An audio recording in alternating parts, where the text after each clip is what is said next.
कल कुल मिलाकर 7,407 सैंपल्स की जांच की गई और पूल टेस्टिंग के माध्यम से 676 पूल लगाए गए 676, जिसमें से 589 5-5 सैंपल्स के पूल थे और 87 10-10 सैंपल के पूल थे। सर्वेलेंस के कार्य में हम लगातार बढ़ोतरी कर रहे हैं।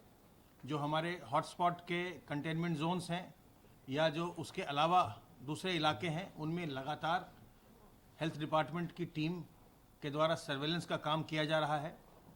अब तक 12,396 इलाकों में, जिनमें 3,179 हॉटस्पॉट के इलाके हैं और 9,217 9217 नॉन हॉटस्पॉट के इलाके हैं, इनमें सर्वेलेंस का कार्य किया गया है। 93,578 मानव दिवस, टीम दिवस, 93,578 टीम डेज के माध्यम से 73,61,323 घरों का सर्वेक्षण किया गया, सर्वेलेंस किया गया, और जिसमें 3,69,87,490 लोगों का सर्वेलेंस किया गया है। इसमें इस सर्वेलेंस में जो लोग भी लक्षण सहित पाए जाते हैं, उनका फिर उनकी सैंपलिंग की जाती है, उसकी जांच की जाती है और बाकी लोगों को सलाह दी जाती है कि किस प्रकार से उन्हें इस संक्रमण से अपना बचाव करना है। आरोग्य सेतु ऐप का हम लगातार प्रयोग कर रहे हैं, उसे हम उपयोग में ला रहे हैं और अब तक 36,786 लोगों को हमारे कंट्रोल रूम के द्वारा फ़ोन कॉल्स किए गए हैं, जिनमें 97 लोगों ने ये बताया है कि वो संक्रमित हैं इस समय और उनकी चिकित्सा की जा रही है विभिन्न चिकित्सालयों में। 47 लोगों ने बताया कि उन्हें संक्रमण हुआ था पर अब वह पूर्णतः उपचारित होकर अपने घर लौट चुके हैं और 1,241 लोगों ने बताया है कि वे क्वारंटाइन में हैं। बाकी सभी लोगों को जिन हमारे विशेषज्ञों ने सलाह दी है कि वो सतर्क रहें, वो किसी न किसी कोविड संक्रमित व्यक्ति के करीब आए थे, इसलिए अपना ध्यान रखें और अपने स्वास्थ्य पर सतत निगरानी रखें।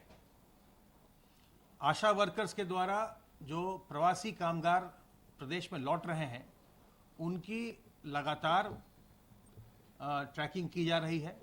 उनके घर जाकर के वो उनका हालचाल पूछती हैं और फिर उसकी सूचना वो हमारे हेल्थ डिपार्टमेंट के पोर्टल पर उपलब्ध करवा देती हैं। अब तक आशा वर्कर्स के द्वारा 9,60,933 प्रवासी कामगारों को ट्रैक किया गया है, जिसमें से उन्होंने 945 लोगों को किसी न किसी लक्षण के साथ पाया है। तो उन सबों का सैंपल लेकर के उसकी जांच करवाई जा रही है। प्रवासी कामगार बहुत बड़ी संख्या में हमारे प्रदेश में लौटे हैं और जो भी लक्षण रहित हैं, उनकी थर्मल स्क्रीनिंग करने के बाद उन्हें 21 दिन के होम क्वारंटाइन में रखा गया है। उनसे मेरा अनुरोध है कि वो अपने घरों पर ही रहें, बाहर न निकलें और 21 दिन का होम क्वारंटाइन अपना पूरा करें। साथ ही मेरा अनुरोध है ग्राम निगरानी समिति और मोहल्ला निगरानी समिति से कि ऐसे लोग जिन्हें होम क्वारंटाइन में भेजा गया है, यह वो सुनिश्चित करवाएं कि वो लोग अपने घरों में ही रहें। इससे समाज में अन्य लोगों को संक्रमण बिल्कुल नहीं फैलेगा। और जो लोग होम क्वारंटाइन में हैं, उनसे मेरा अनुरोध है कि वो अपने घर के अन्य सदस्यों से थोड़ी दूरी मेंटेन करें। जो खास करके जो बुजुर्ग हों, जो पहले से बीमारी जिनको हो, कोई डायबिटीज़ हो, हाइपरटेंशन हो, कैंसर हो, किडनी की बीमारी हो, लिवर की बीमारी हो, इन लोगों से दूर रहें। और उसके अतिरिक्त गर्भवती महिलाओं से और छोटे बच्चों से दूर रहें ताकि इन्हें किसी प्रकार का संक्रमण न होने पाए। और आपके माध्यम से मेरा सभी लोगों से अनुरोध है कि हमें जो बुजुर्ग व्यक्ति हैं, जो गर्भवती महिलाएं हैं, जो छोटे बच्चे हैं और जिनको पहले से कोई बीमारी है, चाहे वो किसी भी उम्र के हों, उनसे हमें दूरी मेंटेन करनी चाहिए, उनसे हमें दूर रहना चाहिए। क्योंकि जब उनको संक्रमण होता है तो ये देखा गया है कि उनको संक्रमण से फिर बाद में बड़ी परेशानी होती है। जो लोग बिल्कुल स्वस्थ हैं, उन्हें संक्रमण होने के बाद भी वो उपचारित होकर वापस अपने घर चले जा रहे हैं, लेकिन जो लोग बुजुर्ग हैं या पहले से कोई बीमारी है, उनको जब संक्रमण होता है तो उनकी तबीयत खराब होने लगती है। तो इसलिए हमें ये ध्यान देना है कि हम इन लोगों से दूर रहें, इनको हम किसी भी हालत में संक्रमित न होने दें। ये बात अपने घर में भी और घर के बाहर भी इसका ध्यान रखिए। वैसे भी आजकल बहुत ज़्यादा तापमान चल रहा है, गर्म हवाएं भी चल रही हैं। अपने घर के अंदर रहिए और लू से और गर्मी से अपना बचाव करिए। गर्मी से भी इस समय लोगों का स्वास्थ्य खराब हो सकता है, इसलिए उससे भी हमें अपना बचाव करना आवश्यक है। हम कोरोना से भी अपना बचाव करेंगे और गर्मी से भी बचाव करेंगे। और अंत में एक बार फिर आपसे निवेदन कि इस बीमारी से घबराना नहीं है, इससे सावधान रहकर सतर्क रह के हमें अपना बचाव करना है और बीमार के प्रति कोई भी दुर्भावना नहीं लानी है। यह संक्रामक बीमारी है, किसी को भी हो सकती है, और इसलिए अगर किसी को वैसे लक्षण आते हैं कि उसे कोई खांसी हो रही है या सांस लेने में तकलीफ हो रही है, तो उसकी सहायता करिए। तत्काल उसकी सूचना हमारे हेल्पलाइन नंबर 1800 180 51 45 पर दीजिए, या जो जिला के मुख्य चिकित्सा अधिकारी हैं उन्हें बताइए, जिला प्रशासन को बताइए, ताकि उनकी जांच हो सके, उनका इलाज हो सके। जांच और इलाज की व्यवस्था राज्य सरकार के द्वारा बिल्कुल निःशुल्क कराई गई है। और इस संक्रमण से सावधान रह करके अपना बचाव करिए। साबुन पानी से बार बार हाथ धोइए। जब भी सार्वजनिक स्थल में जाइए अपने मुंह और नाक को ढक कर रखिए। नकाब ये लगाइए, आप मास्क पहनिए, या आप दुपट्टे से, गमछे से, रुमाल से अपने मुंह को ढकिए। जब भी आप कहीं जाएं तो लोगों से 2 गज की दूरी बरकरार करिए, मेंटेन करिए, और अपने शरीर की प्रतिरोधक क्षमता को बढ़ाइए। नीम की पत्तियों का सेवन करिए, तुलसी अदरक के काढ़े का सेवन करिए, गिलोय के रस का सेवन करिए, गर्म पानी का सेवन करिए, अजवाइन के अर्क का सेवन करिए, योग करिए, प्राणायाम करिए। अगर आपके शरीर की प्रतिरोधक क्षमता अच्छी रहेगी तो आपका संक्रमण ये कुछ भी नहीं बिगाड़ पाएगा। लेकिन सबसे पहले सतर्क रहकर ऐसा हम अपना व्यवहार करें, ऐसा हम ऐसी जीवन शैली करें कि हमें संक्रमण होने ही ना पाए। अब मैं अनुरोध करूंगा अपर मुख्य सचिव गृह से कि वो अन्य बातों को आपको बताएंगे। माननीय मुख्यमंत्री जी ने आज बैठक चालू करने से पहले लोहिया अस्पताल की इमरजेंसी को चेक किया। माननीय मुख्यमंत्री जी के साथ स्वयं चिकित्सा शिक्षा मंत्री जी और वित्त मंत्री जी श्री सुरेश खन्ना साहब भी गए थे। सर ने खुद ही एक एक चीज़ को वहाँ देखा। अस्पताल में इमरजेंसी की सुविधाएं किस प्रकार दी जा रही हैं, उस पर उन्होंने वहाँ के वरिष्ठ डॉक्टर्स को और वहाँ के जो प्रभारी हैं उनको ये निर्देश दिया कि इमरजेंसी की सुविधाओं को देने के लिए सुबह सभी जो डॉक्टर्स हैं, सभी जो स्टाफ है, वो सुनिश्चित करें कि कोई भी लाइन में खड़ा ना रहे। कोई भी व्यक्ति आए उसको तत्काल जो है इमरजेंसी की सुविधाएं दी जाएं। माननीय मुख्यमंत्री जी ने आज जब टीम 11 की बैठक शुरू की तो उन्होंने बैठक शुरू करते ही इस बात पर बल दिया कि पूरे प्रदेश में स्वास्थ्य विभाग के माध्यम से प्रत्येक जनपद में किन किन हॉस्पिटल्स में, किन किन मेडिकल कॉलेजेस में कहाँ किस रूप में इमरजेंसी की जा रही है, किन किन निजी चिकित्सालयों में इमरजेंसी की जा रही है, उस पूरी व्यवस्था को स्वयं मुख्यमंत्री जी ने समीक्षा करके स्वास्थ्य विभाग ने उसके आदेश जारी किए हैं। मुख्यमंत्री जी ने बैठक में ही स्वास्थ्य मंत्री जी से निवेदन किया, चिकित्सा शिक्षा मंत्री जी से निवेदन किया, और दोनों प्रमुख सचिव चिकित्सा एवं प्रमुख सचिव चिकित्सा शिक्षा दोनों को आदेश दिया कि आज लखनऊ के लिए जो इमरजेंसी की सेवाएं हैं, चाहे वो केजीएमयू हो, पीजीआई हो, चाहे वो सिविल अस्पताल हो, अन्य जो मेडिकल सेंटर्स हैं, उनका स्वयं वरिष्ठ माननीय मंत्रीगण, वरिष्ठ अधिकारीगण निरीक्षण कर लें, जिससे कि इस पूरी व्यवस्था को और सुचारू करके हर प्रत्येक मरीज को समय से इमरजेंसी का उपचार मिल जाए। मुख्यमंत्री जी ने बैठक में ही शुरुआत में ये निर्देशित किया कि इमरजेंसी की सेवाओं में जहां भी मरीज आता है, जहां भी कोई भी पेशेंट आता है, उसको किसी भी रूप में वेट ना करना पड़े।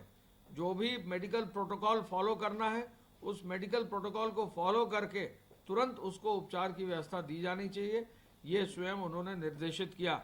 बाहर राम मनोहर लोहिया के अस्पताल के बाहर जो महिलाएं थी, वरिष्ठ महिलाएं थी, वृद्ध महिलाएं थी, वृद्ध एक पुरुष थे, और भी लोग आए थे, उन सबको एक एक को उन्होंने सुनकर फिर ये अधिकारियों को, सभी डॉक्टर्स को निर्देश दिया। मुख्यमंत्री जी ने यह भी कहा कि जो भी हमारे कोविड अस्पताल हैं, इनको संक्रमण से मुक्त रखने के लिए जो इमरजेंसी की सेवाएं हैं, उसमें एक निर्धारित प्रोटोकॉल जो स्वास्थ्य विभाग और स्वास्थ्य शिक्षा विभाग ने जो जारी किया है, वो अवश्य फॉलो किया जाए। कोविड अस्पतालों में चिकित्सकों की ट्रेनिंग पर आज पुनः उन्होंने बल दिया।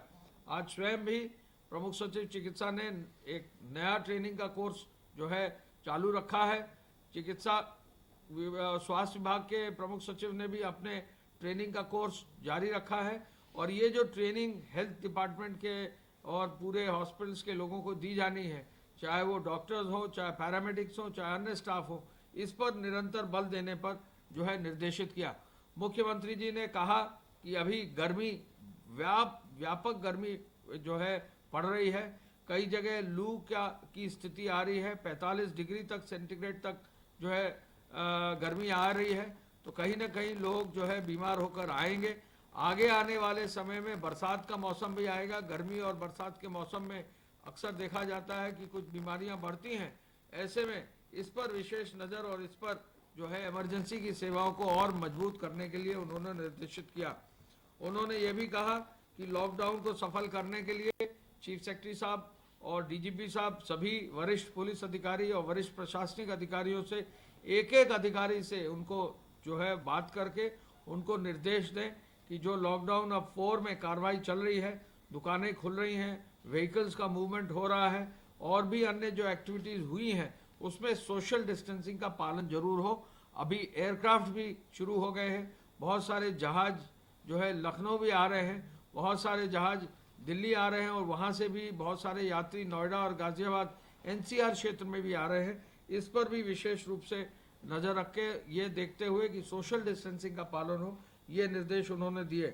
श्रमिकों की, कामगारों की स्क्रीनिंग के लिए क्वारंटाइन सेंटर्स पे सुरक्षा व्यवस्था और मजबूत करने का भी आज उन्होंने निर्देशित किया। डीजीपी साहब को ये कहा है कि हर क्वारंटाइन सेंटर में सुरक्षा व्यवस्था ऐसी रहनी चाहिए कि किसी भी क्वारंटाइन सेंटर में कोई भी किसी तरह की कठिनाई ना आए। मुख्यमंत्री जी ने खाद्यान्न किट को बांटने के लिए विशेष रूप से पुनः बल दिया है। भरण पोषण भत्ता 1000 रुपये देने पर बल दिया है, और आज स्किल मैपिंग पर विशेष उन्होंने आज डिस्कशन किया है, और कोशिश ये की जा रही है कि हमारे प्रदेश में जो विभिन्न स्किल्स के जो श्रमिक आए हैं, कामगार आए हैं, पेंटर है, कारपेंटर हैं, इलेक्ट्रिशियन है, वेल्डर्स हैं, अन्य जो है कार्य में जो माहिर लोग हैं, उनको मशीन टूल्स को काम करने वाले लोग आए हैं, डेटा एंट्री ऑपरेटर्स आए हैं, ऐसे लोगों को इंडस्ट्री से मिलाया जाए। और बहुत जल्दी ही उन्होंने निर्देशित किया है एमएसएमई डिपार्टमेंट को कि वो औद्योगिक संगठनों से संपर्क करके जल्दी से जल्दी आए हुए श्रमिकों को औद्योगिक इकाइयों से जोड़ते हुए उनके रोजगार को और मजबूत करने के लिए, रोजगार की संभावनाओं को बढ़ाने के लिए कार्यक्रम आयोजित करें।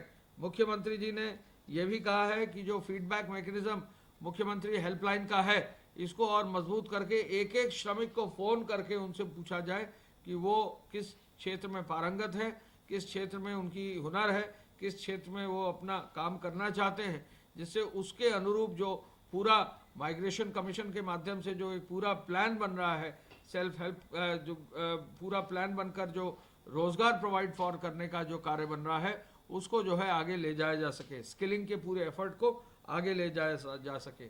1 जून से पुनः 4th राउंड जो है खाद्यान्न की व्यवस्था की जा रही है, इस पर भी विशेष बल मुख्यमंत्री जी ने दिया है।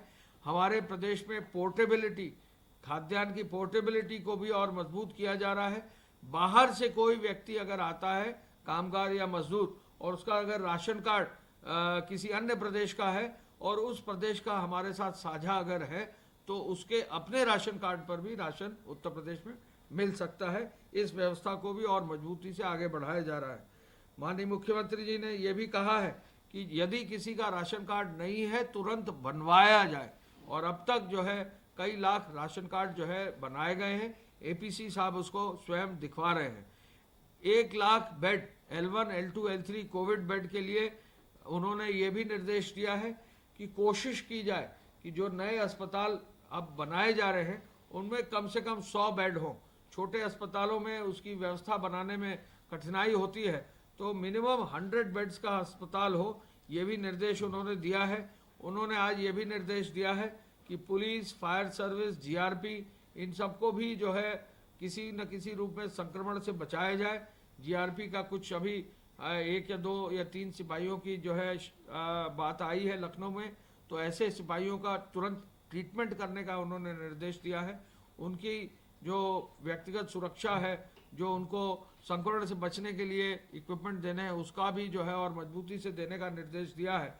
और ये कोशिश करने का निर्देश दिया है कि जो भी जीआरपी और अन्य क्षेत्रों में सिपाही लगाए गए हैं रोटेशन में लगाए जाएं, जिससे कि इन्फेक्शन का जो है संभावना न रहे। मेडिकल इन्फेक्शन को बचने के लिए निर्देश उन्होंने पुनः आज दिए हैं। और गेहूं खरीद के लिए भी मूल्य समर्थन में मजबूती से कार्य करने का भी उन्होंने निर्देश आज दिया है। आज जो है इस समय तक अब तक जो ट्रेनों की आने की सूचना है, लगभग 1335 ट्रेनें जो है 1337 ट्रेनें करीब आ चुकी हैं। 1337 ट्रेनों के साथ साथ आज करीब 30-35 ट्रेनें आज दिन में आ गई हैं और लगभग 104 ट्रेनें और आएंगी। और साथ साथ अब तक हम लोग 1511 ट्रेनों के लिए व्यवस्था कर चुके हैं, जिसमें से 1337 आ चुकी है।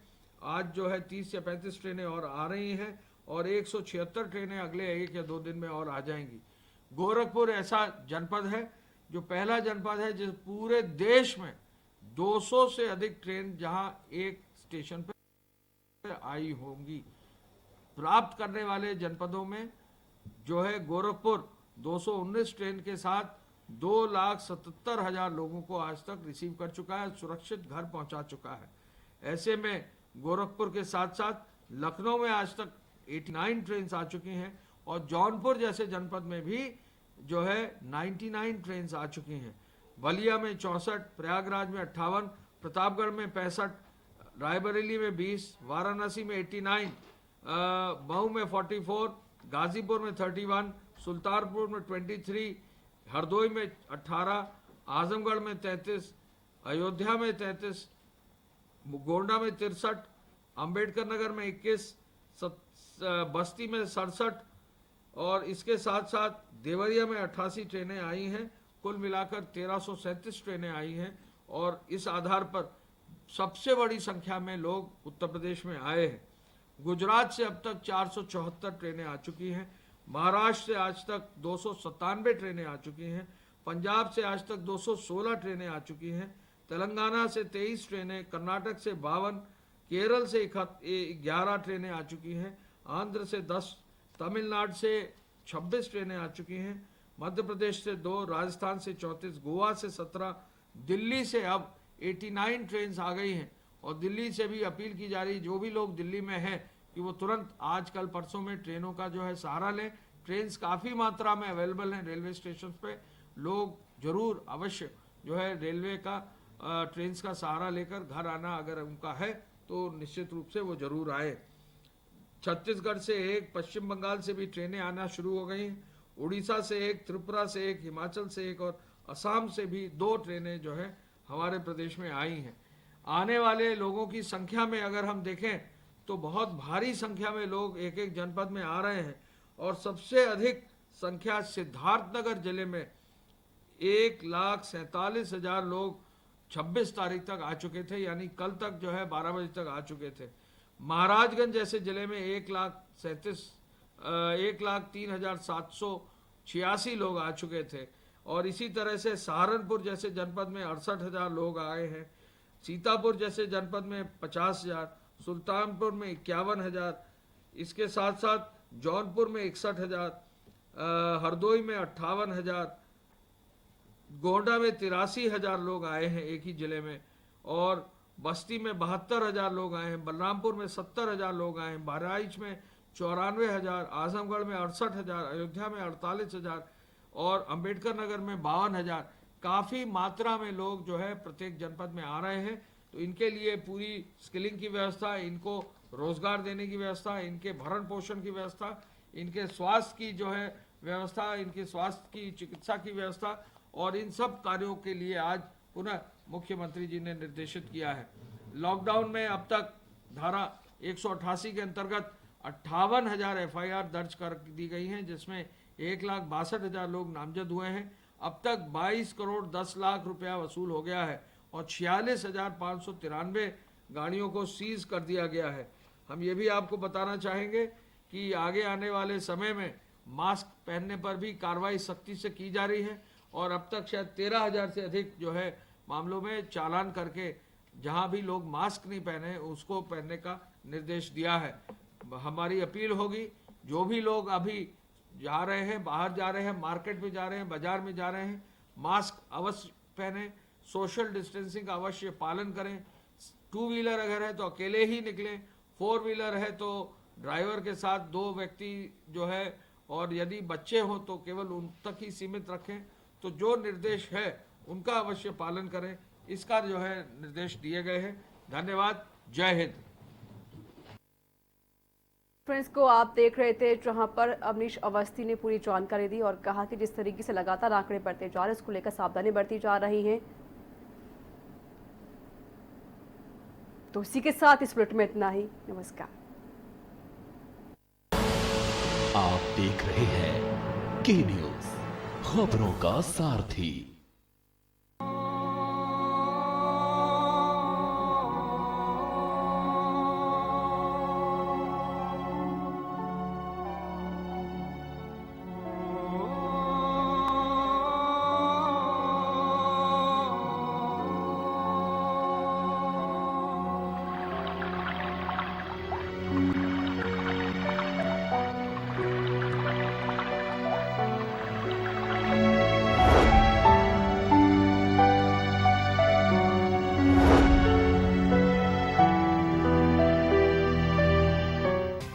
IPL पान मसाला, इसमें है सिगमोगा की मशहूर सुपारी, केरल के बागों से इलायची, सोलन के जंगलों से उत्पादित शुद्ध कत्था, असली फूलों की खुशबू और प्योर चंदन के तेल से निर्मित 0% निकोटीन, 0% टोबैको युक्त IPL पान मसाला।